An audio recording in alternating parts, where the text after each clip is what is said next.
There's a game that we play called Genre Roco, where we take suggestions of genres and emotions from the audience. And then two people play a scene, and then we shout out these genres and emotions, and they have to change the scene based on that. And without fail, every show, somebody suggests horny as an emotion and porn as a genre. And I'm not even joking. Every show, to the point where we've built in a joke to deal with that as well, you know.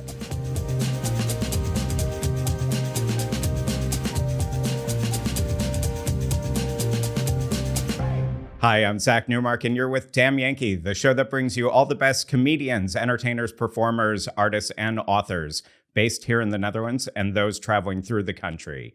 Don't forget to like, follow, and subscribe to us on YouTube and wherever you get your podcasts. Simon Lukacs is a UK-born, Amsterdam-based writer, actor, improviser, and comedian. He performs and teaches often at Boom Chicago here in Amsterdam, as well as produces and performs in his own shows for Good Egg Improv. Simon has been seen on BBC Three and Zondag met Lubach, and he is hosting The Best Medicine, a celebration of English language comedy here in the Netherlands. That's May 17th at De Bali in Amsterdam. Simon, thank you so much for joining us today. Thank you for having me. How are you? I'm great. Tell me about this show that you've got coming up. Okay, yeah. So the Best Medicine is a show. It's been organised by a really excellent photographer and improviser called Wesley Verhoeven, and he has done this photo project, which is 101 photos of English language comedians that are based in Amsterdam. That's so cool. They're like portraits or? Yeah, basically, yeah. So he hired out a studio, I think, for 2 days, and we just all sort of came along and had our photos taken. And he's producing a nice sort of magazine that's going to go with this event. And then, yes, this event is going to have some stand-up comedy and some improvised comedy, and it's meant to celebrate and also spotlight the ever-growing sort of English language scene here in Amsterdam. Yeah, I mean, it's really developing because, of course, when I moved here, it was Boom Chicago and that was it. And then a few years before COVID, you'd notice more and more comedians, like bigger name comedians coming in, but now also smaller shows and more people based here. How long have you been based here? I've been here 7 years now. So yeah, I came out for the Boom Chicago job in 2018. And you auditioned while you were living in England, or? Yeah, so it's quite rare, I'd say. Like historically, Boom has pretty much been American performers. I think that's part of its USP, really. Is it's like an American comedy theatre, like Second City, but in Europe. But the theatre that I was at in London, a theatre called the Free Association, one of the former directors of that was an American guy called Mike O.T., and he is a Boom alum. And he convinced Boom to do an audition in London. He said, look, there's talent here, so why not do an audition here? And I kind of stumbled into it, really. He'd half mentioned it to me. I think he thought maybe I wouldn't be that interested. And then at some point he messaged me on Facebook and said, do you know any improv musicians for an audition? And I said, yeah, I know a few. I'll ask around. Oh, what's the audition for? And he said, it's that Boom audition. And I said, do you mind if I do it? And he's like, oh, yeah, sure, if you want. So if I had ignored that message, or if he hadn't needed an improv musician, I probably wouldn't have done the audition, and I probably wouldn't be here talking to you now. Because what were you doing up until that point in time? It was my first year of going freelance. I'd worked shitty office jobs for a long time. Like, the kind of thing where it's like a temporary, in inverted commas, job that lasts for like 6 or 7 years. Yeah, and I'd just gone into my first year of like really trying the performer life full time. I was just getting to the point where I was thinking I would need to get a part-time job to supplement it. And then this Boom audition kind of happened, and moved quite quickly. And then I was offered the job, I think within a couple of days. And then, but a few months later, I was here. Had you been here before? I'd been here once before. A long time ago, I think for a birthday. Not a bachelor party, which is the reason that most, or stag do as we call them, which is the reason that most people from the UK come here. Right. But it was you'd just been here for a weekend, and then... Yeah. And I wasn't even really that aware of Boom Chicago, really. I feel like So you hadn't even been to the Boom Chicago show? No, here. no, not at all. I think because it's always been a predominantly American cast. I think me and some other people that came over were the first Brits to actually be in the cast. But I think it was a lot more well known in America than it was in the UK. I think I'd heard of it vaguely without really knowing, what it was. And I think I remember my friend pointing, I think it must have been when they were still on the Leidser Line, pointing at the Boom Chicago Theatre and being like, oh, that's Boom Chicago. And me being like, huh. And then just carrying on. Right. But obviously, I learned more about it through this guy, Mike, who was the director of my theatre in London as well. So I learned more about it then and about its history. And so by the time the audition came up, it was definitely a bit more exciting. Had you lived outside of England, outside of anywhere, outside of the UK at all? No, first time living outside of the UK. Yeah, I think So was it even an idea in your head? No, not really. No, and I think I remember. I think I knew that I wanted to come, but I think, as you should always do, I think the most sensible thing to do is say, "Hey, can you give me a couple of days to think about it?" But I was speaking to a comedian friend of mine, Liz, and she just said the first thing she said to me was like, "Well, obviously, you have to move there." And I was like, no, you're right, actually, yeah. So it didn't take me too long. And I think it was perfect timing as well, because I think it was that time when I was thinking, oh, okay, the freelance life is being a little bit more of a struggle than I've heard people say you have to stick it out for a year as a freelancer, and if you can make it through a year, then you're okay. And I was definitely at that kind of not quite a year period.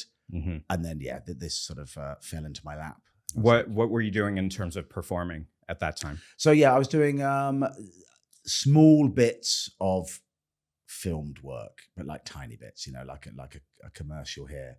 I remember like one thing was playing a zombie in a Sky TV trail for the new series of The Walking Dead. So stuff like that, not particularly glamorous stuff, and teaching improv as well at the theatre that I was performing at, and just doing a few improv shows.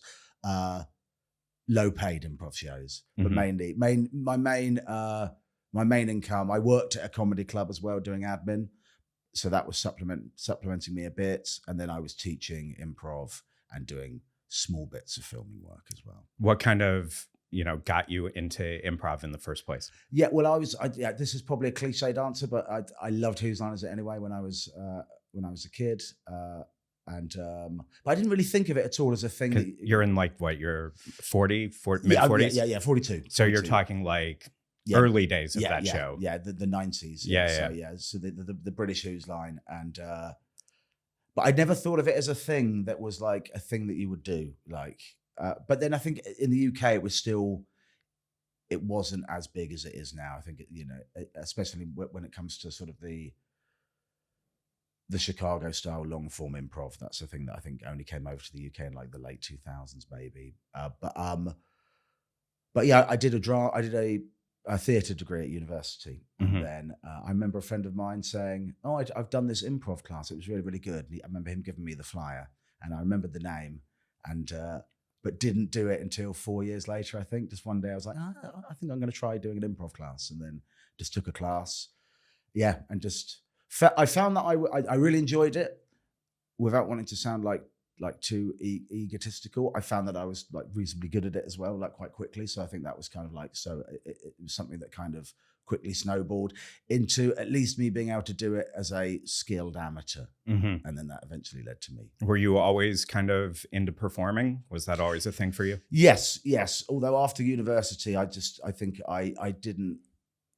probably out of laziness, possibly out of, and this is absolutely self-diagnosed, possibly out of ADHD, although I've never had an official diagnosis, but I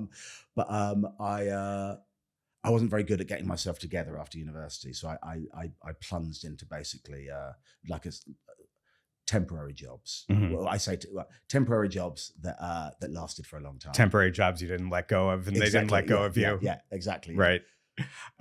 You grew up in a town that's like 50,000 people, Hampshire. Yes, Winchester in Hampshire. Yeah, so it's I would say absolutely run of the mill, bog standard, as we say in the UK, bog standard UK suburban town, basically. So like one theatre, one music venue, lots of pubs. Right. There's always lots of pubs, but not a great deal to do.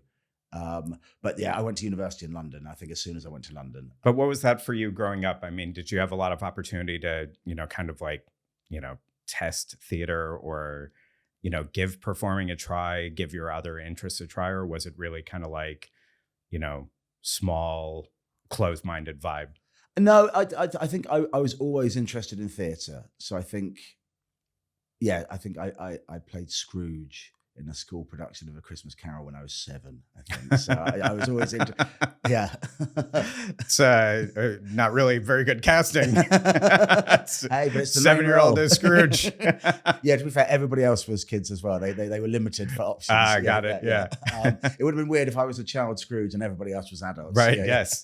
But yeah, no, I think I was always into drama, and so it was always. But I didn't really know exactly. I think the idea of like what you would do with that was very vague. I was, I suppose being an actor, but I had no concept of like what the pathway for that was. But I always did drama, and then that led to me doing my theatre degree. And I feel lucky that my parents were sort of supportive of that, because it's not it definitely didn't bring a lot of money in for a long time. Right. But yeah, I think you hear about some people whose parents are like, oh no, don't do that. Do a proper job. Mm-hmm. And I think they were always quite supportive of that, which was good. Were you funny? I think so. Yeah. I think I've always been, it's that currency as well of like humor. I think that's always something that I've traded in socially, I think, And what do you mean? Yeah, what do I mean? That's a good question. No, I think that was what my main tool of socializing, I think, has always been humor. Yeah. So like, I think I was always like, yeah, I'd hesitate to say the class clown, because I don't think I was like disruptive, but I think I was always like, my go-to was always to make a joke, I think. Self-deprecating joke? Or Absolutely, yeah. I think for sure. And I don't know how healthy that is, but I'm 42 now. I feel like it's too deeply baked into my to my psychological makeup now to make a change. Were your parents were pretty supportive of it? Do you have siblings also? I have an older brother. Yeah. Is he funny? He is funny. Yeah. I think we have quite a funny family. I think there is that distinct. I think anybody could do comedy. Maybe not anybody. No, that's not true. No, but, not anybody can do comedy. But I think there is a big difference between the funny friend or the funny family member in the pub and actually like being funny and teaching sometimes as well. I think you can tell sometimes the people who are the funniest person in their friendship group, but then that doesn't always serve them brilliantly when they're improvising, and you kind of have to be like, hey. It's good to be funny amongst your friends, but yeah, it's slightly different when you are entertaining an audience. Is your family at all more towards art or artistic? No, not really. No, I think my dad has an artistic. I think maybe he's. I don't want to speak for him, but I think maybe he is maybe a slightly frustrated artist, maybe. But yeah, I think he worked very hard. He came from like quite a poor working class background, and he worked hard to get like. To train as an accountant, and then basically has worked in the health service for most of his career. But I think there's something in him that like in an alternative world, he would have loved to have been an artist. I think. Yeah, why do you say that? He used to write poetry. Really? Yeah. Did any of that stick with you? Do you remember? Like, did any of it? Was there a reason? Is any of that memorable for you? His handwriting is very difficult to read. So I think I found a book of his poems once, and it was very difficult for me to understand them. And I felt like, I don't know, it felt like it was slightly private, so I didn't really want to pry too much. But I think I accidentally chanced upon this book of poetry that he'd written once. But yeah, found it difficult to decipher. You ever talk to him about it? No, I haven't, to be honest with you. I probably should. Yeah. Yeah, you should. Definitely you should. Yeah. Oh God, it's very confronting, Zach. But he's very much, I think he is very much responsible for my interest in music and film. I think generally my family have always been big appreciators of like of like music, film, comedy, and things like that. But I think I got a lot of my taste from him, or he reinforced a lot of my taste, because I would sort of come upon things and I'd realize that he would have things in his record collection and stuff like that. And he would, at the end, when I was like 15, 16 and really getting into films in a proper way, he would introduce me to a lot of stuff as well. So I definitely have him to thank for that. What were, sort of their favorites, your parents' favorites? My dad's a big Bob Dylan fan, which to begin with, I didn't really get Dylan, but then it clicked for me suddenly. But I felt like he was never somebody that really pushed Bob Dylan on me, mainly because my mum hates Bob Dylan. And so I don't remember hearing Bob Dylan much when I was younger. But then I think I kind of came to Bob Dylan, and then I realized he had all this vinyl. So then I was able to listen to it basically. Also when my folks got divorced, I think was it the Bob Dylan that did it? I don't think so. I Okay. don't think so. Yeah. It might have been a factor. Right. But yeah, I think at that point I spent a lot more time with him, I think, like on a kind of one-on-one level. And I think that is a time when perhaps, he shared a lot more of these things with me, I think. What comedy did your parents introduce you to when you were younger? There's obscure things that I don't know if they're very well known outside of the UK, but there was a sketch show called The Two Ronnies. In the UK, Ronnie Barker and Ronnie Corbett. I remember that being a very, very formative thing. And there's also this comedian called Tommy Cooper. And his whole shtick was that he was actually a proper magician, but his shtick was that he would do magic badly. Right. But he was very funny. And I cannot explain why, other than he was had funny bones. It's just a classic clown that, I think if anybody else did his material, you would say they were a hack. Mm-hmm. But he was very, very funny. And your brother kind of, what's he doing? So he works something to do with CRM systems. Okay. He's on the IT side, so the implementation of like CRM systems. So really, for like companies. as far away from from art performing comedy as you can get. Yeah, and he also has 3 wonderful kids, and I am still a sort of an artistic bachelor. Yeah. Whether you've lived in the Netherlands for years or are getting ready to move here, the best time to learn the Dutch language is right now. Learning Dutch with the Delft method at Nedles is extremely effective because you start speaking the language from the very first day, actively putting the vocabulary you learn to good use. Nedles offers courses at all levels, both online and in person, at their location right here in Amsterdam. Their experienced teachers are specially trained in the Delft method, which combines studying a piece of text at home and then using words from the reading material in conversations during the next class. Students often say they feel supported at Nedles and praise the teachers for creating a safe space where they can overcome their fears of making mistakes. They also specialize in helping long-term immigrants, like me, tap into the passive knowledge they have about Dutch so they feel more comfortable speaking and writing in the language. Dutch classes begin at all levels on a rolling basis, so sign up today and save 10% using discount code PODCAST. Find out more at nedles.com. That's NEDLES.com. Nedles, Dutch for internationals. And then is there a sort of, moment for you where you saw somebody live or you saw somebody performing and you were like, I got to do that, or that would, that led you to go to theater school, anything like that, or to study theater? I mean, yeah, it's strange because I think literally as far as I can remember. So I think from about 6 or 7, I always liked performing, and I can't remember a specific point from like my childhood.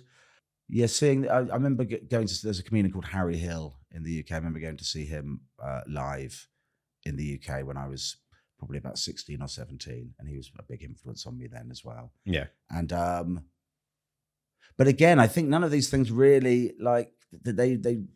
I still just didn't know what the pathway was. I think that was the thing. It was just like, oh, this is the thing that people do. I suppose if I just muddle along and continue to do it, maybe some pathway will open up eventually. Mm-hmm.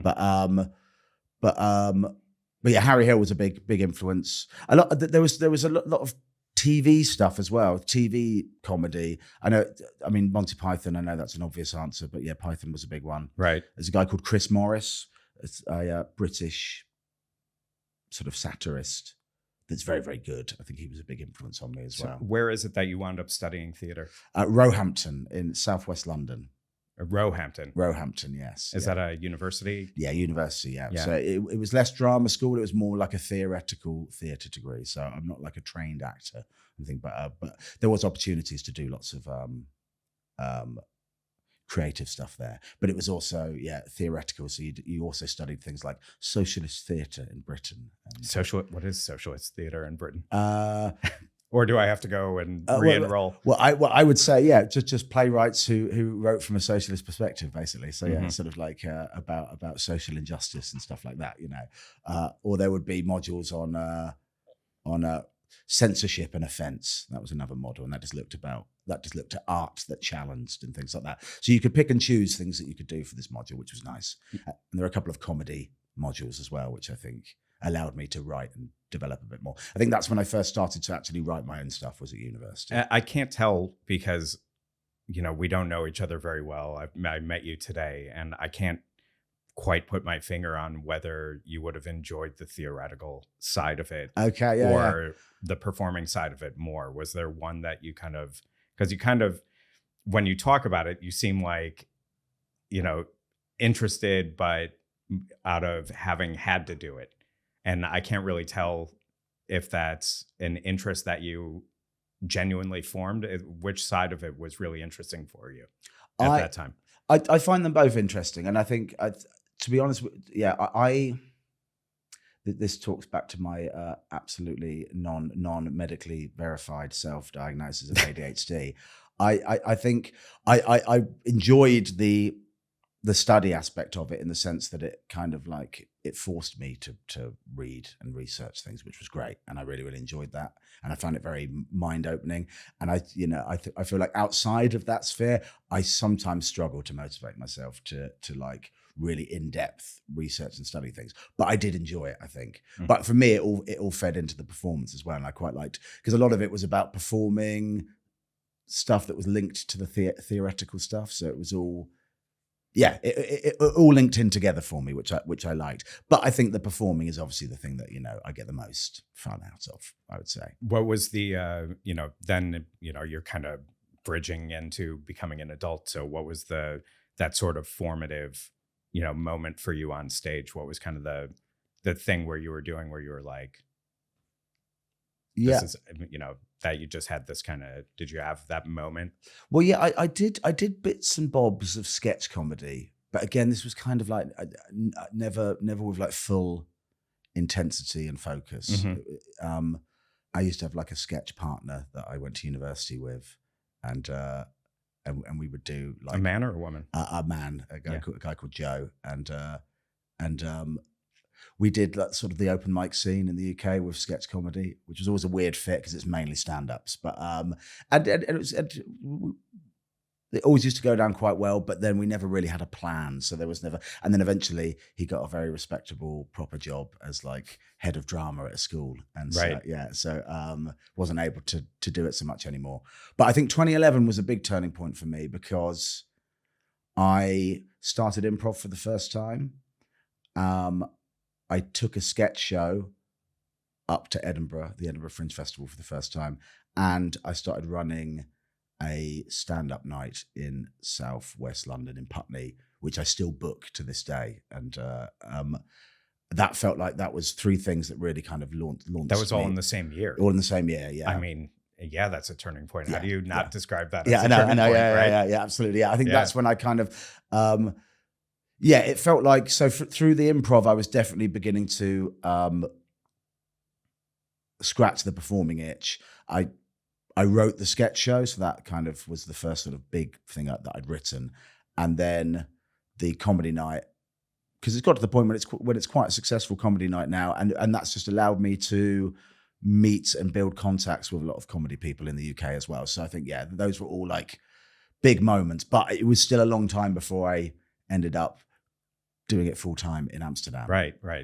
But so what was the Fringe show, and have you been back there since? Yes, so I've been back quite a few times. So the Fringe show was it's like a sketch show. A mixture of things. I'd written it, and it was all, and the cast were people that I'd gone to university with as well, and we went and we had a fun time, and I think we were a bit, in full honesty, we were under rehearsed and under prepared, and I think all that considered, the show went absolutely fine. Although it did get, I was really wanting us to get reviewed. And the whole of the time, no reviews came out. And then after the Fringe had finished, a review came out. So it was kind of useless in a way, but also it was a 1-star review.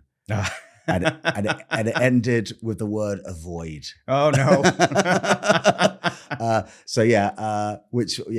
That really pissed me off at the time. But in retrospect, I'm kind of like, well, I think the show was fine. This person obviously just didn't like it, and that's okay. I've become a lot more thick-skinned about that stuff now. But that never led to anything particularly. Like, we never carried on as a unit, really. But then the improv thing just kind of took over, really. Well, at Fringe, it's such a hard thing to get people to actually sit down. Sit down in the theater, because you've just got so many shows going on and so many options. What was the largest crowd that you performed for that first time, and what was the smallest crowd you performed for? That's the thing, we did okay, and we actually got quite what would now be impossible to get free Fringe venue. The Laughing Horse Free Fringe have this venue called the Counting House, which is probably one of their prime spaces. And now I think, because a lot more established comedians do the free Fringe now, because obviously the Fringe is becoming very, very expensive to do. That's harder to get. But I think when we went up there in 2011, we got that quite easily. And I think because it was quite a nice venue, we did okay. I think we never had less than 20. And that's a win in Edinburgh, right. When you're new. And I think the highest we had was maybe 50, 60. Yeah. Which was good. I have subsequently performed to 2 people at Edinburgh. But ironically, that's when I got my best review at the Fringe. So. Was it at a show for 2 people? Was one of the 2 people the reviewer? Yeah. No. And we nearly cancelled it, because we said to these 2 people, are you happy for us to do this show? Because it was me and my friend, amazing improviser and comedian Lola Rose Maxwell. We did this character comedy show together, and it involved we alternated characters in it, and it involved a lot of audience interaction. I think every character that we did involved some kind of audience interaction. And we were thinking, we're just going to have to pull the same 2 people up over and over again. And might get weird and awkward. And so we were going to cancel, but we thought, well, we'll check with these people. Yeah. And they were like, no, we'd like to watch it. And in the end, they were quite good fun, even though there was only 2 of them. And then we got a good review out of one of them. Also ending with a 1-word sentence, fab. Great. Which is much better than avoid. Way better, I would say. What year was that? That would have been 2015. That would have been. Okay, so in that 4-year gap, going from avoid to fab, did you have a sort of, difficulty getting back up on stage, or did that review kind of ding your confidence in any way? I think it did, in terms of the sketch comedy. It kind of like made me feel a bit like, okay, well, maybe put a pause on the writing for now. But also, because I was doing much more improv, and improv is very seductive in the fact that, it's not that you don't have to do any preparation, because all the time in classes and rehearsals, that is time put into it. But you don't have to write anything, and you can just turn up and do it and get laughs. And I think maybe the combination of maybe that review and me getting sort of the performance joy out of improv meant that I didn't write anything for a while. At what point were you doing stand-up? Oh, I've never done stand-up. Okay. So yeah. Okay. So actually, when I've done one stand-up gig, I took a course at Boom Chicago by one of your previous guests, Matt Castelvi. Oh yeah, Matt. I took his course. Fellow castmate of mine as well. Fellow Chicagoan. Yeah, absolutely. Yeah. I did a stand-up course with him, and I did one gig afterwards, and it went fine. But I have a lot of respect for Matt, because Matt first of all, he's a great stand-up, but he works a lot and he gigs a lot. And at the moment, I feel like I don't have the desire to gig as much as I know it would take to get good at stand-up, because I feel like it's obviously funny's funny, but it is a completely different skill. I can't remember who said it. Somebody said that, oh God, I was just listening to someone talk about it the other day. And the idea was that you had to do stand-up literally every single day for, like a year or 2 years, just to kind of, get to that point where you understand rhythm and timing and audience response, but also getting a thicker skin and being able to deal with bombing on stage. Yeah. I definitely feel like I've learned to deal with bombing, definitely, because I feel like I've just performed so much now. And I think that's the thing, that learning about rhythm and everything. I think you do learn that from improv and sketch comedy and things like that. But I feel like stand-up is its own thing as well. It's and I think it has its own unique rhythms and everything. So I think quite often people that are good at improv probably might be good at stand-up as well, maybe. But I never think it's a certainty. And I feel like it can be a bit hubristic to be like, okay, well, I'm going to be amazing at stand-up from day one. Well, they're totally different art forms. Yeah, absolutely. Right. Yeah. And we were talking to Pep Rosenfeld from Boom Chicago also. And not only are they different art forms, but just within improv comedy, long form versus short form are totally different ways of approaches. And, improv is often, seen as a means for creating or writing material as opposed to actually something that should be sold for tickets, to be performed on stage. Yeah, so absolutely. They're very different. I mean, the skill sets between, all of those things are very different. No, completely. And there's a big rise in, it's been emerging and big in the UK for a while now, but it feels like it's getting bigger here in clown.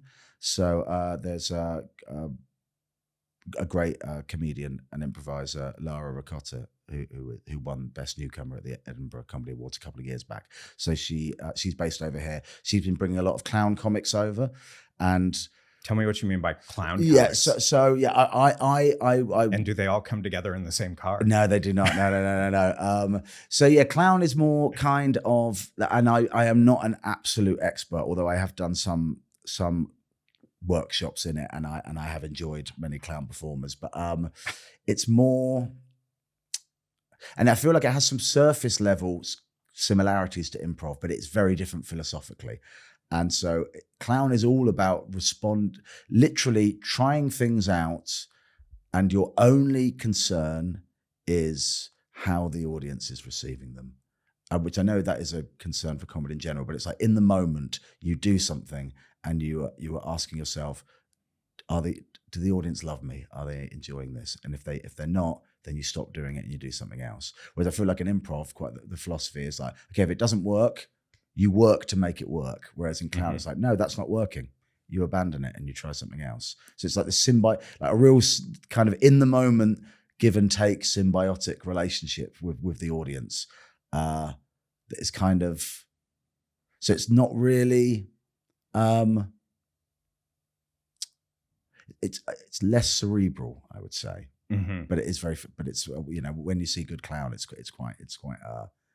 quite impressive. There's a guy called Dr. Brown who won the main comedy award at Edinburgh, I think in 2012, and so he was responsible for I'd say a big explosion of interest in it, and he comes over to Amsterdam sometimes and does workshops as well. Interesting. Yeah, it's a completely different mode of comic performance, which is like I am in no way am anywhere approaching a master of. I've literally just scratched a tiny bit of the surface of it, but it's very fascinating. It's worth watching, I would say. Yeah.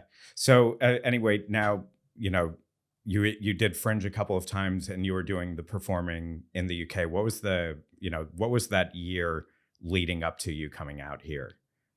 Yeah. So basically, I was doing lots of performing outside of my job, which I know is like the standard story. Mm-hmm. But it was getting to that point where it wasn't really paying me enough. Yeah, it wasn't paying me enough to leave my job, but my job was getting in the way of the performing stuff. It was beginning to. I was beginning to do more and more, and I felt like I was at a point where it's like, okay, I'm clearly like good at this, but I'm not, I'm not professional in the sense that I'm not really making any money out of it. But I was at that point where it's like, okay, something has to give here. It's either I need to do less comedy, or I need to give up my job. I was. How long did it take you to actually make the decision? Well, I was. Yeah, I mean, I think I got myself into kind of a financial position by the end of 2017 when I was like, okay, I think I can give this a go for a year and see what happens, And again, it did help. I was offered this job at this comedy club, part-time job doing admin. And I was like, okay, that's an administrative job, but it's in comedy. That's good. And I was beginning to teach more for the Free Association, this theatre in London. So that was good. Like I said, getting little bits of filmed work, which I felt like me going freelance enabled me to get those a little bit easier as well. So kind of each one of those things added like a month to your clock in a way, right? Yeah. And so, yeah, really, it's that thing. I think I've spoken to so many people about it that say at some point, you just have to take the plunge, and you have to be prepared for it to not be an easy year. I think I said earlier, that whole idea of like, if you can make it past a year, then you're probably okay. Mm-hmm. But that first year can be quite tough. So I think it was just like, it just got to the point where I was like, well, I have to do this really. And also I hated my job so much. It's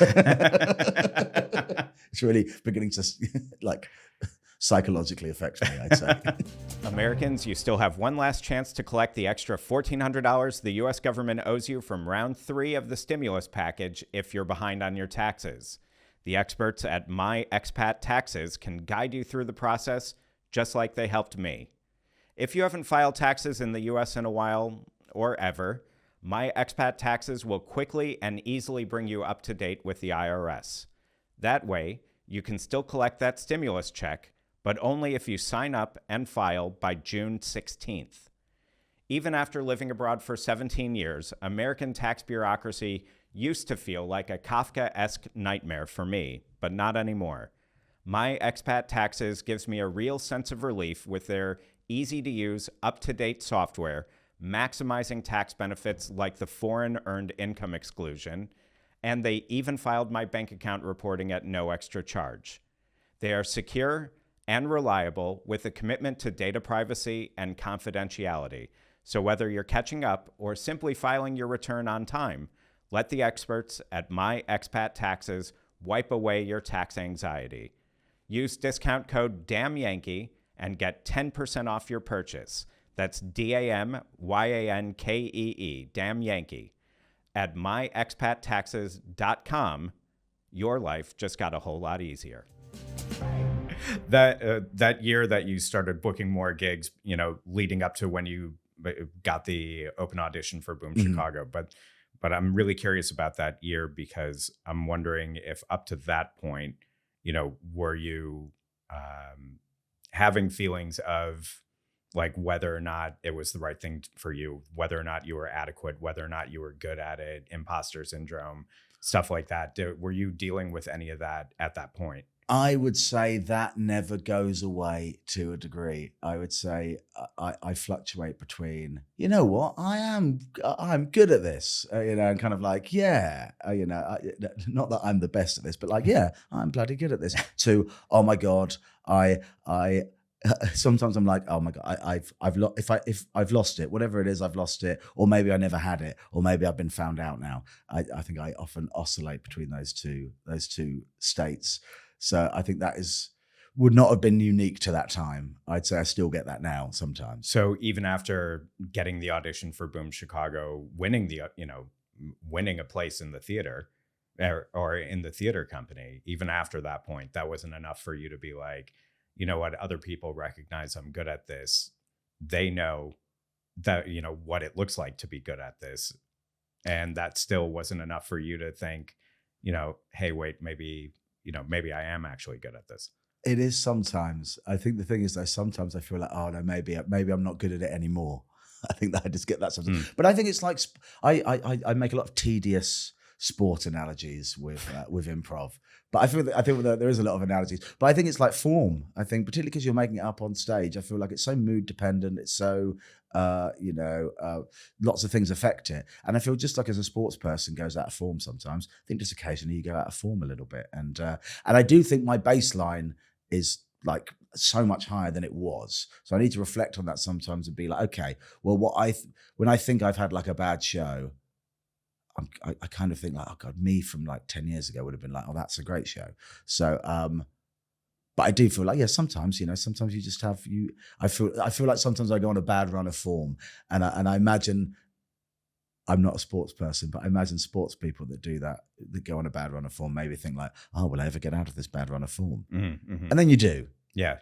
But I think it's always the worry that next time you go out of form, you're like, oh no, is this it? It's the yips. Do you know the yips? Yeah, absolutely. Yeah. I heard about this snooker player, a Canadian snooker player called Bill Werbenek, who had the yips. Yeah. And apparently he used to drink 12 pints of beer before playing a snooker match, and he got it all written off against tax because he said it was medicinal. That's great. That's not healthy, but no, that's great. No. Yeah. I'd say there are other ways of dealing with performance anxiety. I would say so as well.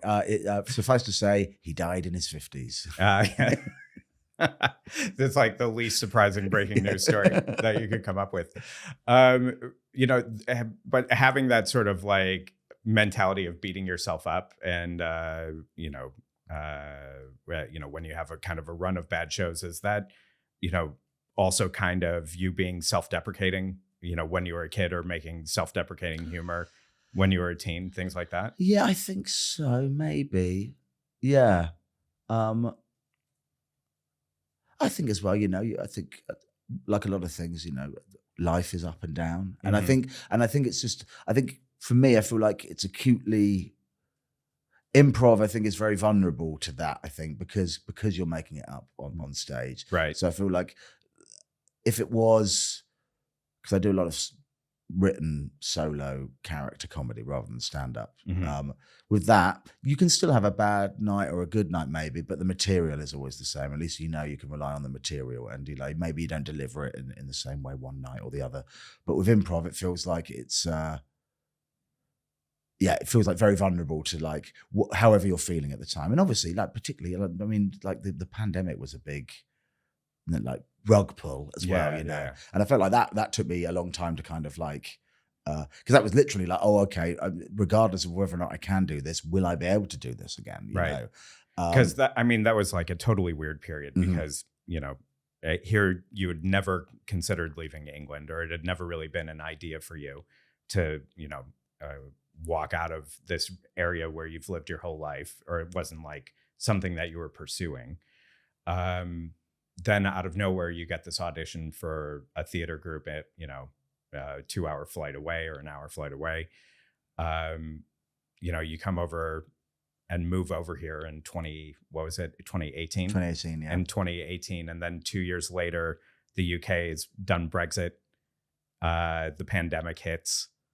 And so, I mean, what an absurd and, just utterly unreal up and down. It was such a strange time. It was really weird. Like I literally can't believe it was like 5 years ago now. Yeah. That is strange. But yeah, very surreal time. And I feel like I have like very vivid, almost like acid flashbacks to it sometimes. Just because But I think that took me a little while to sort of like recalibrate. Even when because obviously here, things. I think there was attempts to try and keep things open as much as possible until it became obvious that was foolish, and then we had the longer shutdowns. But yeah, it definitely left me sort of. And even still, I mean, the shutdowns here were not as bad as shutdowns in many other countries. No, for sure. Either. No, for sure, absolutely, yeah. But yeah, I think it went from me thinking like, okay, this will last for a month or two, and I mean that's my absolute lack of understanding of That's what a lot of people were saying in March 2020 was that it was going to be a short-lived thing, and then we'd walk out. But here you'd been spent less than 2 years kind of developing a new career as an improv comedian on stage full time. Yeah. Working with the other programs within Boom Chicago, like the trainings and things Yeah, like that. absolutely. Yeah, yeah. So, Also? yeah, so teaching as well and doing sort of the corporate workshops and everything. So, I felt, pretty established. And I really actually felt like I was beginning, because I've enjoyed my time with Boom immensely, but I felt like I was really getting into the swing of it then, know. And I think it's good. Even though we still continued to perform sporadically during 2020 and 2021, it felt like it took me a couple of years, I feel, to really kind of begin to feel on top of it all again, if that makes sense. So you were just starting to feel comfortable. Yeah, on stage. So. Yeah. And then the pandemic hits. Yeah, yeah. Did you stay in Amsterdam or did you? I did stay in Amsterdam. The whole time? Yeah, the whole time, yeah. I think I didn't see I didn't see anybody from my family for about a year and a half, I think, actually. We would talk remotely, but yeah, it was... Yeah, because we didn't either. I mean, yeah. My family in Chicago, we didn't know. The first trip that we had booked to go back there was canceled. The second trip that we had booked to go back there was like a nightmare going over there. And that was, easily a year later. My family didn't come over here. Also strange because for you, it's just a 4-hour train ride. I know, crazy. And or an hour flight. So, but you started doing other things also during the pandemic because you were hosting like these sort of quiz nights. Yes, online and things like that. Yeah. And you built up a little bit of a reputation, as an event host doing that, right? Yeah, yeah. I think you just had to stay doing something. I think otherwise, and I think, I think what was great about that time, I think was, you saw a lot of innovations of people having to be innovative on how they did stuff, which I think was good. I think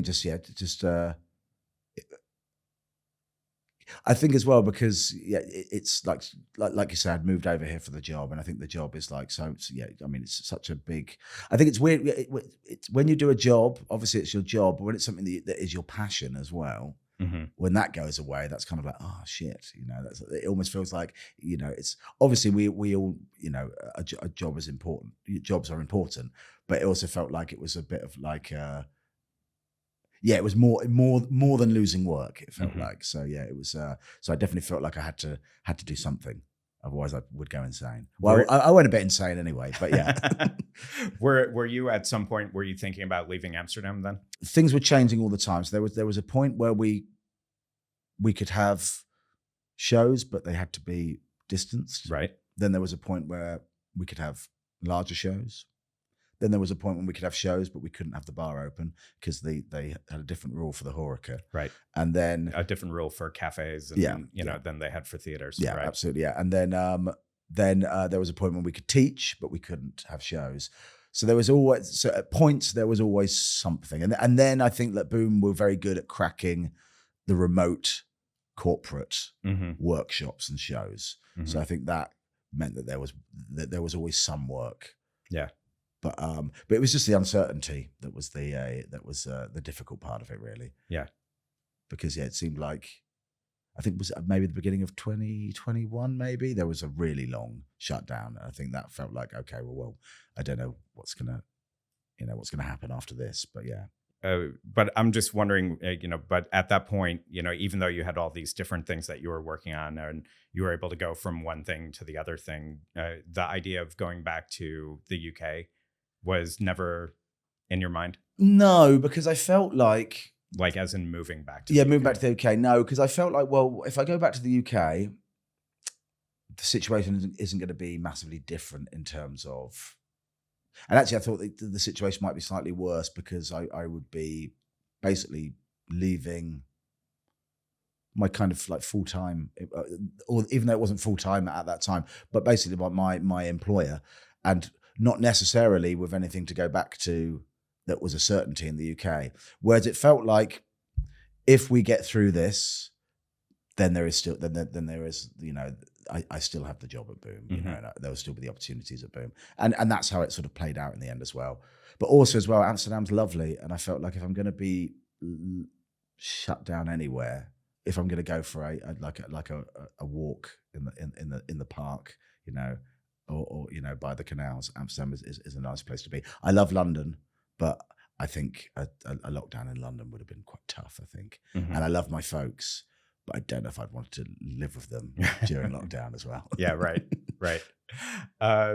What is it about Amsterdam that you like so much? Yeah, the pace of life here is really, really nice, I think. And it is just pretty. And I think it's like it's a good size. I think it's big enough, but it's not overwhelmingly big, Mm-hmm. which I think is nice. And I think I love London. And I feel like, those are other than my hometown, the main places I've lived are London and Amsterdam. And I feel they have their advantages and disadvantages. But I never realized how stressful London was until I moved to Amsterdam. Right. Until I moved to somewhere that isn't like that. And I feel, it's just nice. I think it's just, it's a pretty place. I like the people, the job is a big part of it as well. I've enjoyed the job, and the growing community here is great. But it's a city that just works for me. I think, I just like the fact that you can just, it's just, I think the fact that there is less traffic is nice as well. Mm-hmm. It's pretty easy. That's how I describe it. It's a very easy place to live. Yeah, I think so. Yeah, it's very nice, and and I think people don't often. The lifespan of people at Boom, it normally isn't super, super long. It's normally a couple of years. Mm-hmm. I think it was a bit different for me because obviously COVID interrupted that a bit. So I think that prolonged things because it was a sort of sure. strange time. But I don't feel any pull to move from Amsterdam. Are you still in the Boom Theater? Yes, I am. Yeah. And do you still work that closely with Boom, or do you do other projects now also? Yeah, so I do some outside as well. So I kind of, Mm-hmm. I'm on a kind of a part-time show schedule at Boom now. So I do some of the shows. I think I work on Wednesdays and Saturdays and Sundays. Still teach for them, still do corporate work for them as well. But then I do some stuff on the side as well. So I do this indie improv night once a month called Good Egg Improv. Yeah, which has been quite good, and we've been getting some nice guests for that. So Lara, who I mentioned earlier, is guesting with us. No point me plugging it, but at time of recording, a show that is tomorrow, but not at the time of release in the past. Yeah. But and like Derek Mitchell, who is so funny. Yeah, brilliant. He's guested with us as well, and I've brought some people over from the UK as well, and so that's nice. And that's because I love performing at Boom. I've been very fortunate to perform with like many great castmates, including the current ones as well. What I miss about London a bit though is the variety of people I got to perform with, and what I quite like about doing Good Egg as well is it just gives me another group of people that I can perform with as well, who are all really good as well. Is Good Egg short form or long form? Long form, yes. Yeah. So we normally we'll have a guest who will join us, and then and then we'll do and then they'll share some stories, and we'll do some scenes based on that. But but fun, we've been doing it for about a year now, and it's growing in popularity, which is nice, And again, it's just nice to have another thing as well. Where does the Good Egg perform at? So we've kind of gone over sort of a variety of different venues. Mainly Mike's Bad House Theatre in Oost. Mm-hmm. The show that we're doing on 2nd of May is at Boom. Yeah, and but we've also done there's a Amsterdam's Marionette Theatre near Newmark. Yeah, done it there as well. A place called OT 301 on Overton. OT 301 is great. Yeah, it's great. Yeah, lovely. Yeah, that's the thing. There's some lovely venues in Amsterdam as well, which is nice. And I used to go to these really gritty punk rock shows at OT 301 back like when I first moved here. Oh, lovely. That sounds great. Yeah. And that's what I quite like about doing this as well.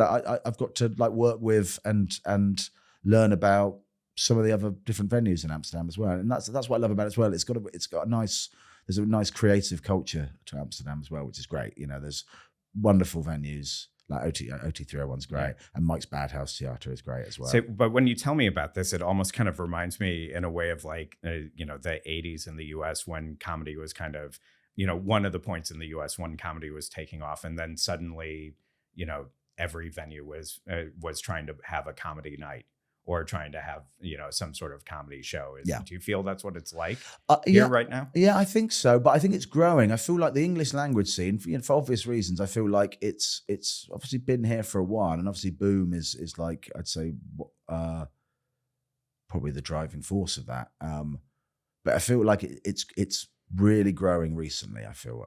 And I think there's a few reasons for that. I think Boom teaching classes, I think has got that's grown. That program has grown. I think that's got a lot of people interested in comedy. I think Lara does great work bringing these clown performers over who do workshops as well. And she runs a great night called the Alt Comedy Night at Mesrab, which is showcasing more offbeat alternative comedy than I think a lot of the comedy here, English language, has always just been stand-up or improv. I think Lara's done a really good job of bringing broadening out the spectrum of the kind of things that you can see. And I think it's just getting a lot of people engaged and a lot of people are wanting to do it. And, there's a lot of talent here as well. And I think that's quite exciting. And that's what the Best Medicine event as well is meant to be about, celebrating that, that it's just growing. And I think that's good. I think it's exciting, And you hear some people sometimes say, that there is only a certain amount of oxygen and, can Amsterdam have this many nights? But I feel like, So far so good. Yeah. I'd say, yeah.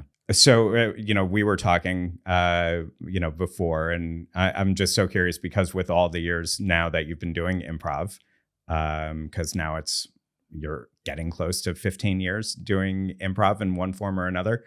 What are the most awful or weird or random audience interactions, audience suggestions that you've had?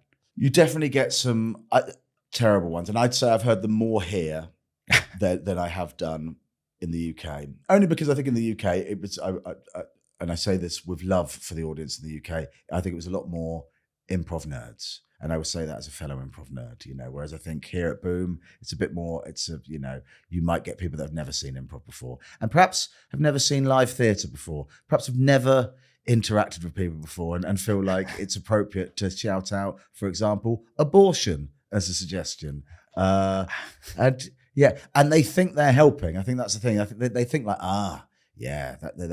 that's gonna throw them. They're gonna do something really edgy and interesting about that. And it's kind of like, what do you want? How do you see that playing out? So things like that, we get horrific things like that, or like we have a standard joke to deal with dildo being shouted out because it gets shouted out a lot. A lot.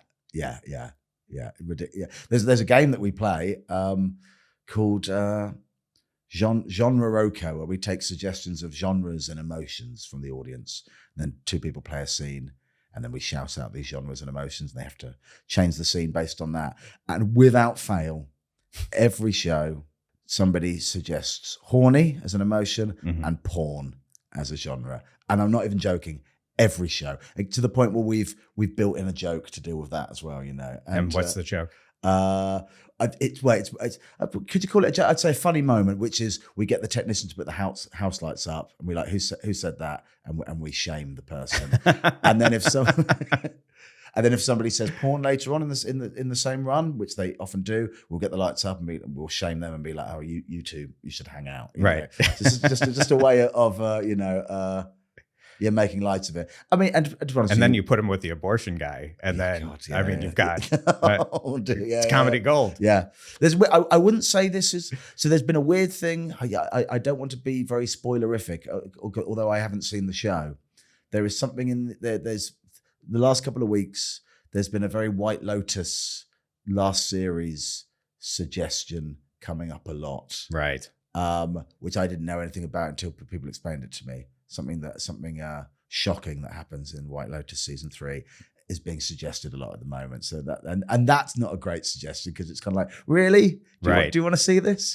Without going too much into it, it's a little bit too closeness with some family members. Yes, exactly. Yeah. And me and Matt did a show recently where people just kept on shouting it and nobody was shouting anything else. So in the end, we're like, fine, okay. You want this? We'll do it, Right. And then afterwards, we're like, okay, you happy now? Okay, now we need therapy. Yeah, exactly. Yeah. And the other thing, something else I really wanted to talk to you about, because now that you're here for, once you were here for 5 years, you created this show called Tragedy Plus Time. Yes. And then you got I'm looking at this list because you got this incredible list of people to take part in it. It was, you did this for a couple of years, right? Yeah. So it was born out of the pandemic as well, actually. I think it was this idea of doing a long form show, but the subject matter of the stories that we tell being tragic stories and sort of grief, mental health and things like that. And abortion again. Yeah. I don't think, now that sounds like, now it sounds, I was about to say, I don't think that has come up, that sounds like I've got a checklist of things, but darker subject matter for these stories. And then just exploring that idea of like, okay, well, can we make comedy out of this? And, I think I did it for the first time at Boom, but then I did a run of it at the Free Association, the theatre in London, and that's where I managed to get some. And Brendan Hunt was still in London at the time, finishing off Ted Lasso. So obviously I've met him through Boom, and he came and guested, and we've had some other good guests. You had that Heather Ann Campbell. Yes, she's the head writer for Rick and Morty. Absolutely, and also another Boom alum as well. Phil Wang. Yeah, Phil Wang. Yeah. Marcus Brigstock. Marcus Brigstock, yes, yeah. And Amika Ambika Mod. Who's just been sort of blown up after starring in, is it One Day, which is this Netflix show. Yeah. But also a fellow improviser from London as well. But the response to the show was really, really good. And I think people found it quite like a cathartic show. And yeah, I think, it felt like quite a special show. I think people, that they responded to the vulnerability and the openness of the stories, but also that I think people have said, that they found it quite cathartic, this idea of, hey, this stuff is sad and bad, but, we can explore it with lightness and humor as well. And and the response has been great. We did 3 runs of it at Boom as well. It's on a little bit of a hiatus at the moment. I hope to bring it back at some point, only because I feel like, there's it can be quite an intense show to do sometimes as well, because we deal with like quite sad subject matter. But yeah, it felt like quite a special show. And we've been very lucky to have some great guests on it as well. I imagine it would be kind of difficult to restart that and do that again, because then how would you avoid it being political night after night after night? Because it seems like so many people, that's just what their definition of it's what's on so many people's mind right now, but that's not necessarily what you want to do on stage. No, either. Absolutely. But the thing with it it's always personal stories. So so if the politics intersect with the personal, I think I think for me the thing that will always keep each show unique is that each guest is unique and the story they share is unique. And if that intersects with politics, I think that's fine. But if every guest was talking from a remove about the horrors of the world, then yes, I think that could potentially, you would cover the same ground. But I think because it's personal, I think that's always makes each show unique, I would say.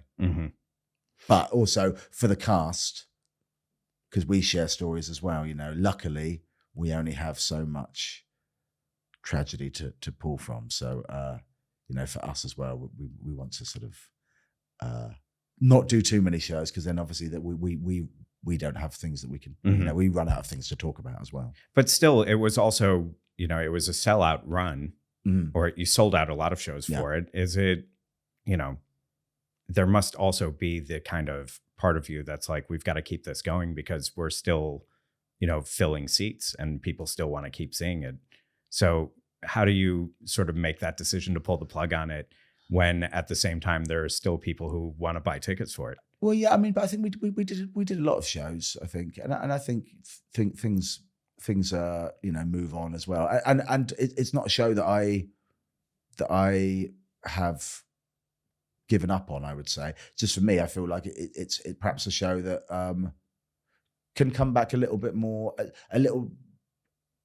more intermittently to keep it special, I would say. Okay. I feel, because it did do very well, but it's quite a special show, and I feel like you wouldn't want it to lose that just by familiarity and over-egging it, I think. And Simon, before we go, where can people find you? Like, if people who want to see you, how do they find you? How do they know when you're performing? Okay, well, obviously Instagram at Lucas Simon. Lucas spelled Lukacs, strange Hungarian spelling. But I'm at Boom Chicago 3 nights a week. So Wednesday night, Saturday night, Sunday night, I perform at Boom Chicago. Good Egg Improv at Good Egg Improv as well on Instagram. We do shows once a month generally. We have 3 shows in May. So one that is already gone by the time this comes out, the Best Medicine show. And then we have a show on the 29th of May at Mike's Bad House Theatre. We've got a couple of UCB guests. Upright Citizens Brigade Absolutely, guests? yes, yeah. Excellent. Yeah, Drew DeFonso Marks and Tony Charlene. But yeah, I'd say find out on Instagram or follow Boom as well. And yeah, my Instagram, Good Egg Instagram, and Boom's Instagram should give you most of what I'm up. All right. I'm going to leave it there. So, Simon, thank you so much for taking the time out. And good luck with your show at Diwali Thank you very in a couple much. of weeks. Yeah, wonderful. Thank you very much for having me. Damn Yankee is produced in partnership with NL Times, the top choice for English language news from the Netherlands. Founded nearly 15 years ago, NL Times grew to become the #1 site for information about this country, featuring more news stories every day of the week than any other website. Keep tabs on the latest top stories and breaking news from across the entire country, not only in Amsterdam, Rotterdam, and The Hague. Find out more at nltimes.nl. Damn Yankee is an NL Times podcast. The show was created by me and Peach Rizzo, and this episode was produced by Peach Rizzo.